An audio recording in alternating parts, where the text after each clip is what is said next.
Good evening po. Very happy to be here. Thank you kay Sir Ben for inviting me to speak and share. I would ask everyone to treat this as an informal conversation because that's what it really is.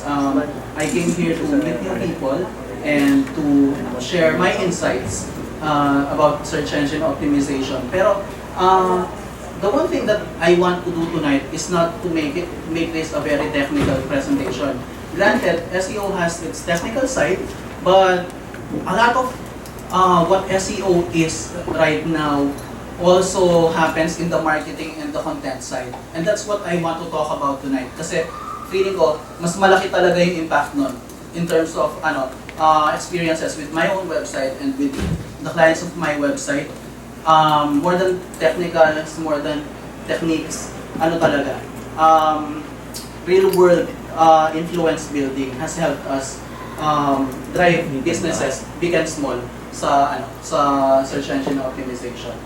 So, a little bit about me as Mr. Ben Francia said, Lenny Mandal, CEO of GDI Online Marketing. We're a boutique content marketing and SEO company operating in Mandaluyong.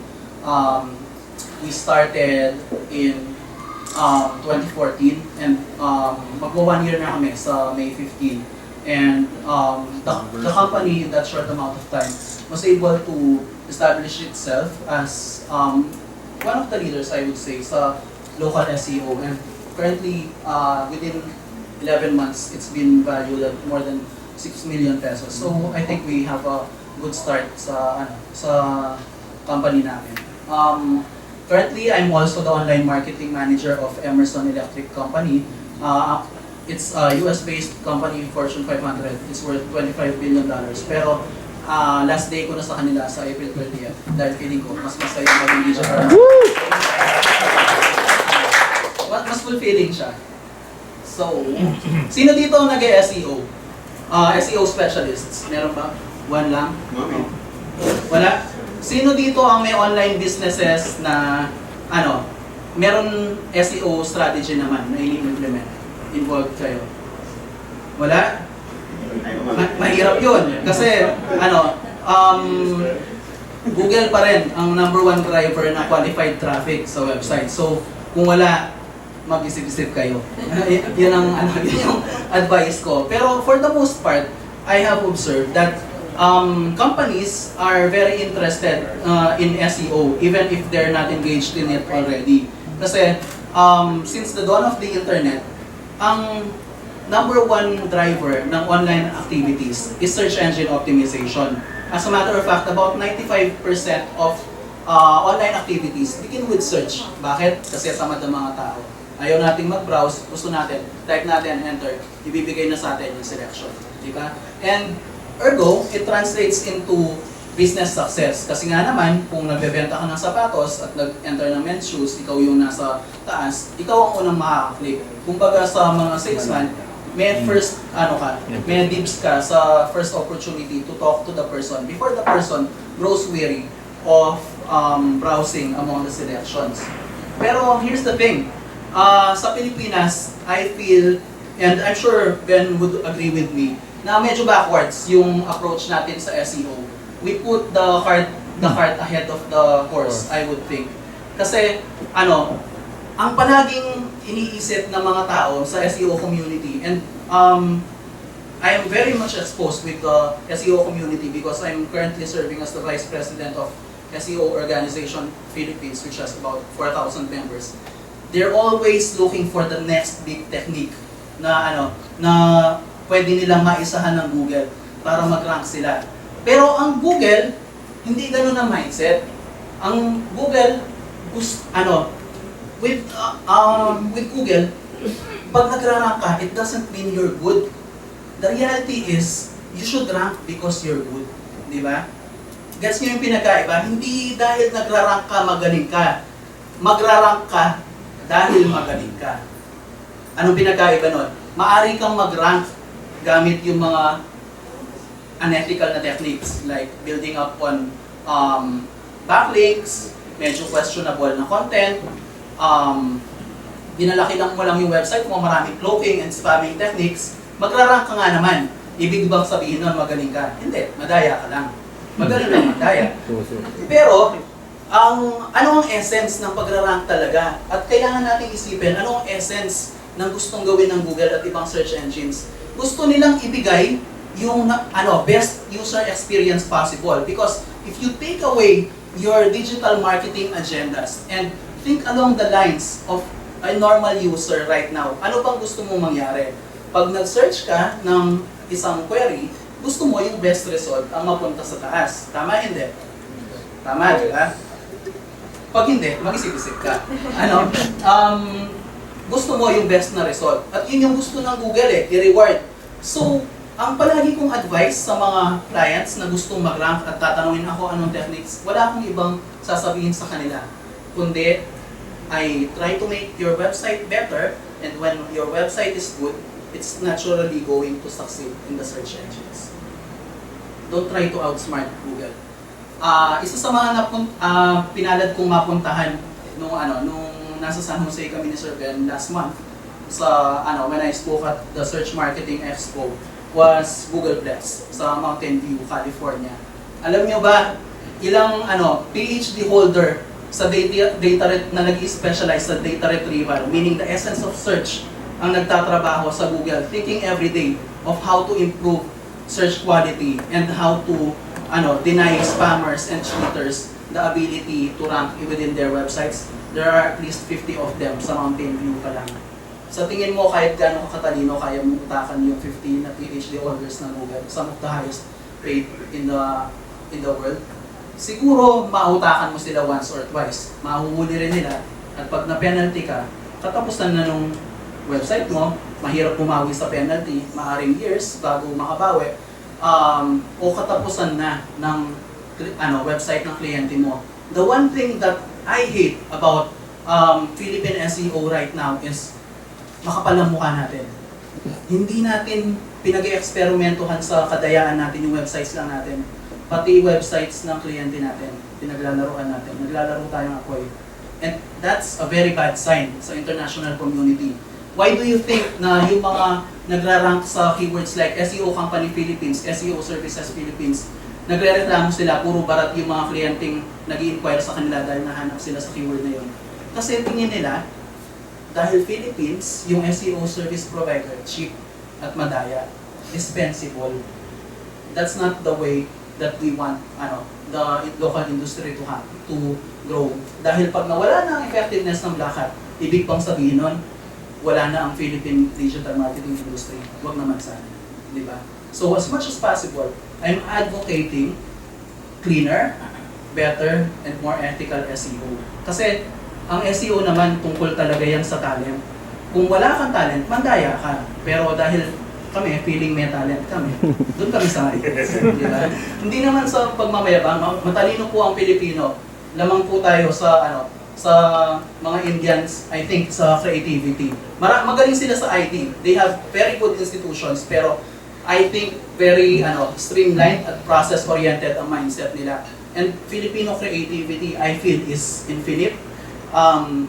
Marami tayo na iisip na kakaiba. Tapos, tingin ko, yung mga kakaibang bagay, yun yung mga mas pumapatok ngayon sa internet. Okay.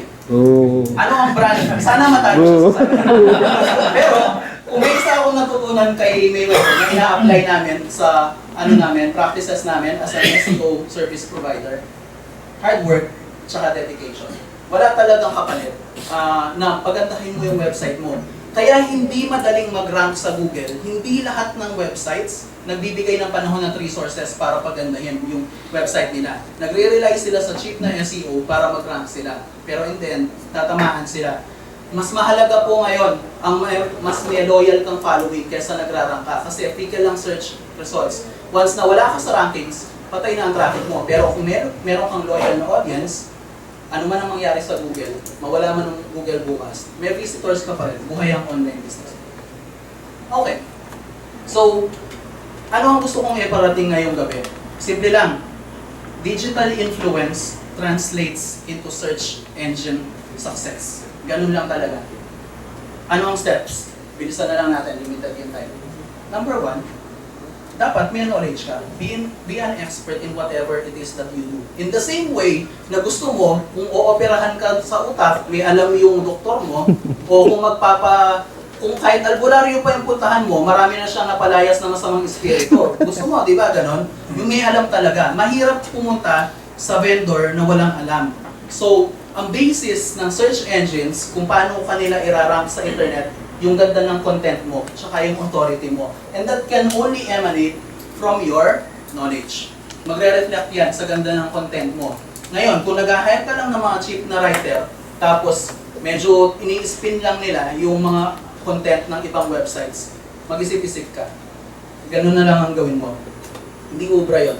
Kasi most of the time, kailangan talagang may subject matter expert sa isang kumpanya na nag-feed, kung di man siya yung nagsusulat, nag-feed ng knowledge, at yun dapat yung i-reflect ng website mo. Sabi nga ni Ernie Baron, kung walang knowledge, walang power. So, ang pangalawa kong advice sa inyo, kung marami ka ng alam, marami ka ng alam, i-share mo yung alam mo. And you should look for relevant content communities in the internet. Facebook groups, maraming ganyan. Twitter, gumamit ka ng tamang hashtags para makasali ka sa discussions. Tapos LinkedIn, maraming LinkedIn groups. Anything from culinary arts to broadcast engineering to digital marketing, may LinkedIn groups kung saan meron masisipag na community na nagbabatuhan ng tanong. Reddit, maganda rin yan. Ang Reddit, submission siya, aggregation siya ng content online. And maraming discussions among the members within the community. May tinatawag na subreddits sa Reddit. Hanapin mo kung ano man yung binebenta mo, kung fashion products man yan, o porno, siguradong meron Reddit yan. For the record, hindi kami tumatanggap ng foreign clients. Kakatanggal lang natin. Mahirap na makaroon. Okay. So, aside from ang essence kasi nun, nang naghahanap ka ng content communities, mag-establish ka ng credibility mo sa community. Kung sumasagot ka ng tanong ng iba, nagtatanong ka rin ng intelligent questions, hindi malayo na mapansin ka. So, mahalaga talaga nagpa-participate ka just for people to recognize who you are. So, another thing that you have to practice is, build your own content platforms. In the same way that you do not want to build your dream house on rented land, you do not want to expend all your good ideas and your content sa mga content communities lang na hindi mo pag-aari. May nagtanong sa akin last week when I spoke at UST sa graduate school class nila for MBA. Ano po bang mas maganda? Magka-website ako, magka-Facebook page. Siyempre medyo baguhan yung tao. Hindi mo siya pwedeng ngitian ng ano ka ba? Wow. Diba? Pag nagsara ang Facebook, paano na yung negosyo mo kahit kumita pa yan? Di ba? Tumba ka na. So, kailangan may website ka talaga. At kung gagawa ka na rin lang ng website, sabi nga ng AirPods ko sa akin, kung may gagawin ka, gawin mo na ng matino. Huwag yung bara-bara naman. Mag-invest ka sa web design, mag-invest ka sa SEO. Sa umpisa pa lang. Kung hindi ka marunong mag-SEO, i-hire mo. Medyo. Yun, kailangan talaga sa'yo yung content mo. Yung best content mo, huwag mong gagamitin sa mga guest posting, sa ganon, ilagay mo sa website mo dahil magbubunga yan. Bakit ka mo? Technically, pagbasa ng Google, at napakagaling na ng algo ng Google ngayon, naiintindihan niya ang entities, naiintindihan niya ang nouns, naiintindihan niya ang synonyms. So, ibig sabihin yan, alam na alam niya, basang-basa niya kung tungkol saan yung website mo. So, kahit na hindi ka masyadong garapal gumamit ng keywords, kahit na natural yung flow ng writing mo, hindi na katulad ng dati na may keyword density, yung mga number ng keywords, gamitin mo sa ganito. Ngayon, isulat mo na lang na natural, may intindihan ng Google yan.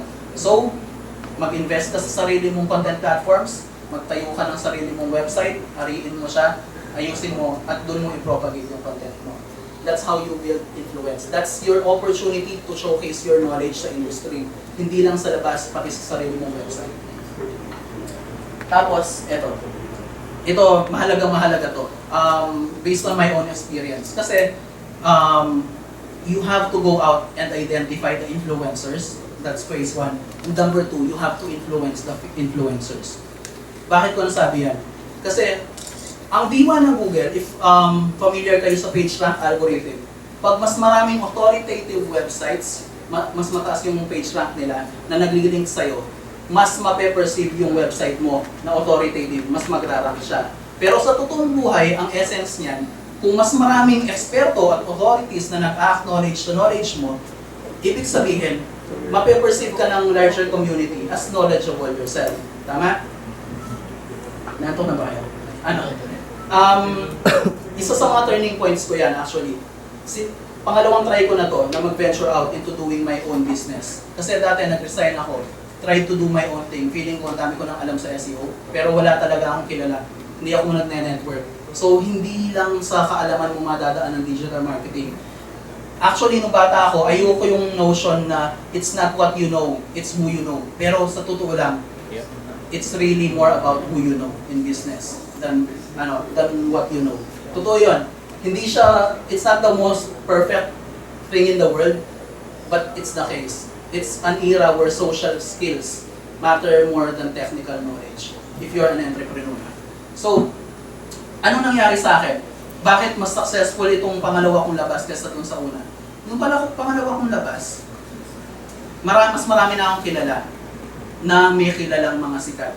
Yung dati kong boss, who is Korean-American, si Sam Nam, hindi siya ganun kasikat dito, pero sobrang galing niya sa digital marketing. Nagkataon, nakilala niya si Jason Asidre. Si Jason Asidre, kung hindi niyo siya kilala, i-google niyo. Siya ang pinakasikat sigurong Pilipino na SEO ngayon. Dahil sobrang galing ng blog niya. As in, pati foreigners, nabasa kanya. Nagkataon, nagkakilala kami ni Jason sa isang inuman. In-invite niya ako na mag-guest post sa blog niya. So nag-guest post ako kasi binild up ako ni Sam, na common friend namin na, uy, may alam kong si Glenn. Bigyan mo ng opportunity mag-guest post. Guest post ako. Fortunately, na-impress sa akin si Jason, lumabas, tapos madalas niya akong ma-mention sa blog niya. So, wala pa akong sarili kong website, kilala na ako ng mga tao. Tapos, yung isang influencer pa, si Shansi, na dati kong intern sa LWS Media, kung saan ko dati posted. Sumikat siya sa SEO dito sa Pinas. Isa sa mga pinaka-dominant na sites, yung SEO hacker niya. Nirecommend niya ako to speak sa Morcon, which is one of the SEO org's highlight conferences of the year. So, nagkaroon ako ng pagkakataong mag-speak, nagkaroon ng konting impact sa audience, and nagtatanong sila, anong blog mo? Gusto namin magbasa para matuto pa kami sa inyo. So, even before I started, I put up my own website, I was already able to influence the influencers a little bit. And sila na yung sa akin, nag-a-advertise sa akin for free. Hindi ko dinaanan yung phase na may website ako, walang pumapansin, sulat akong sulat. Hindi nangyari yun nung pangalawang go ko. Kasi, bago pa man ako nag-vlog, yung mga tao, mag-vlog ka, gusto namin matuto sa'yo. So, first nalabas pa lang ng post ko, 700 visits na agad yung tinanggap. So, after a few months, ma-average na ng about 3,000 visits. Tapos, every week nakakuha kami ng several leads sa awa ng Diyos. So, influence to influencers. Kung meron kayong isang matututunan sa akin ngayong gabi, hanapin niyo yung mga influencers sa kwartong ko, makipagkilala kayo sa kanila. Tapos, huwag na mag-arapalan, pero subukan yung impress sila. Alam mo, magaling ako sa social media. Wow! Tapos, wow? Si Valang tinutukoy.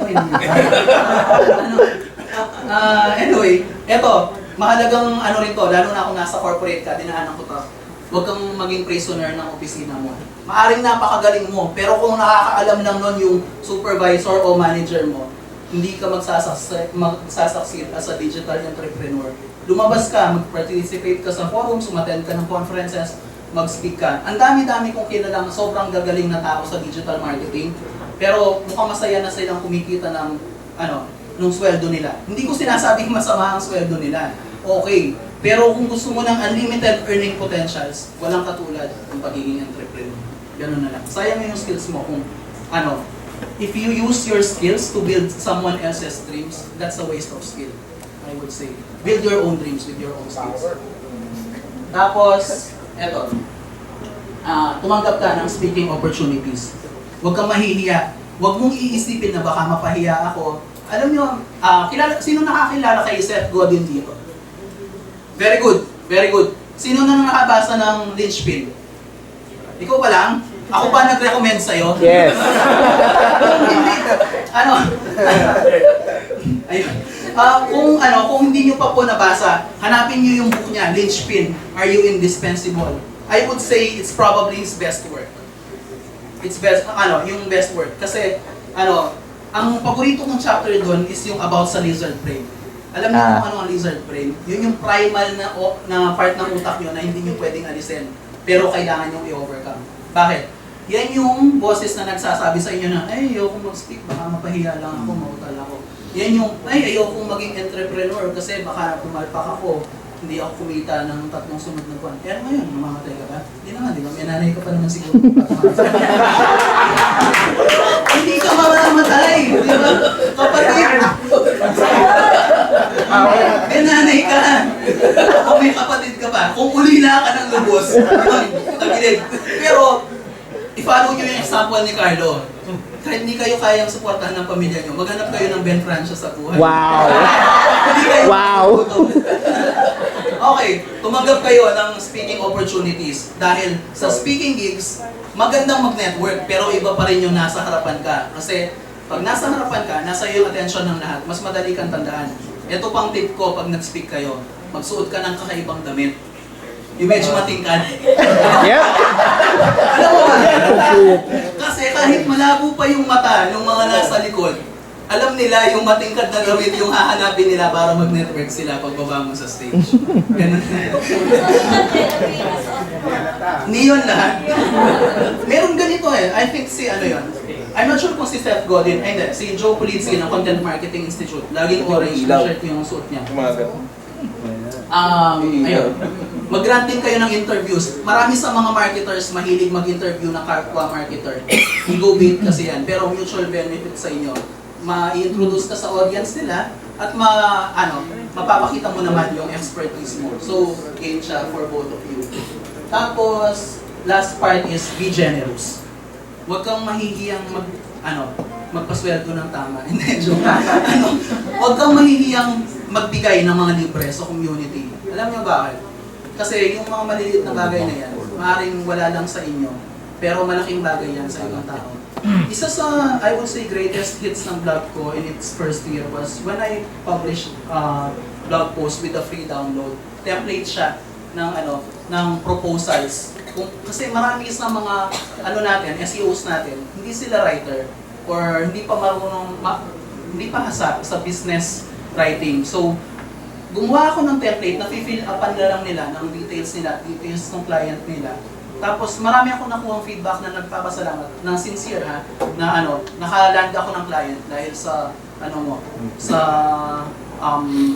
proposal template mo. At hanggang ngayon, yan pa rin blog post kong yan, ang isa sa consistent na humahakot ng traffic tsaka links na nagpapataas ng ranking score. So, ngayon, I think sa US search, dahil yung target market namin, nasa 1 or 2 kami for Content Marketing Services Philippines and Content Marketing Philippines. Ganun din sa keywords na may kinalaman sa copywriting. So, may payoff talaga. Don't be afraid na mamigay ng may value dahil yung balik niyan sa inyo, usually, times 10 siya. So, that's, in a nutshell, that's how you build influence. Just be a cool person, be sincere sa mga huwag ka maniwala na lahat ng marketer liars. Konti lang, pwedeng half-truths yung sabihin mo. Pero, ang bottom line yan, basta cool kang tao, mag-network ka, at mamigay ka ng knowledge mo, imposibleng hindi magkaroon ng reflection sa search engine performance ng website mo. And with that, thank you po.